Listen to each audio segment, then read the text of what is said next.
বাংলাদেশে দুই প্রকার যোদ্ধা আছে, এক হচ্ছে ফাইটার যোদ্ধা আর এক হচ্ছে রেমিটেন্স যোদ্ধা। আমরা এখানে যারা আছি সবাই রেমিটেন্স যোদ্ধা। আমরা শুধু একটা কথাই বলতে চাই, 1971 সালে যখন আমাদের দেশে যুদ্ধ হয়, যত মুক্তিযোদ্ধা ছিল সবাই যুদ্ধ করেছে দেশ এবং পরিবারকে রক্ষা করার জন্য।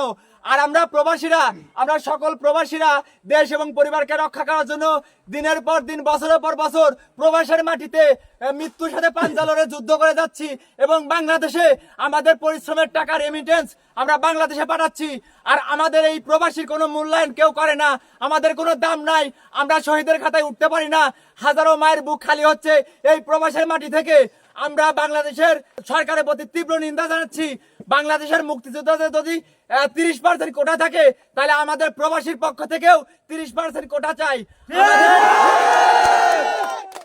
আমরা সকল প্রবাসী, শুধু মালয়েশিয়া প্রবাসী না, আমরা বিশ্বের যত প্রবাসী আছি, প্রবাসী ভাইদের কাছে আমাদের হাত জোর করে রিকোয়েস্ট থাকবে, অনুরোধ জানাচ্ছি সকল প্রবাসী ভাইদেরকে, আমরা এতদিন কামাই করছি, বাংলাদেশে যদি আমরা টাকা না পাঠাই আমাদের পরিবার চলবে। আমরা 6 মাস, 2 মাস, 5 মাস বাংলাদেশে কোনো রেমিটেন্স পাঠাবো না। আমরা দেখি বাংলাদেশ সরকার আমাদের দাবি যদি না মানে, আমাদের স্টুডেন্টদের দাবি যদি না মানে, তাহলে আমরা বাংলাদেশ ব্যাংকে করে টাকা আর পাঠাবো না। আমাদের দাবি সকল প্রবাসী একজোট, ওটা নাকি মেধা, আমি কে তুমি কে, কে বলেছে স্টুডেন্টদের কিছু হলে,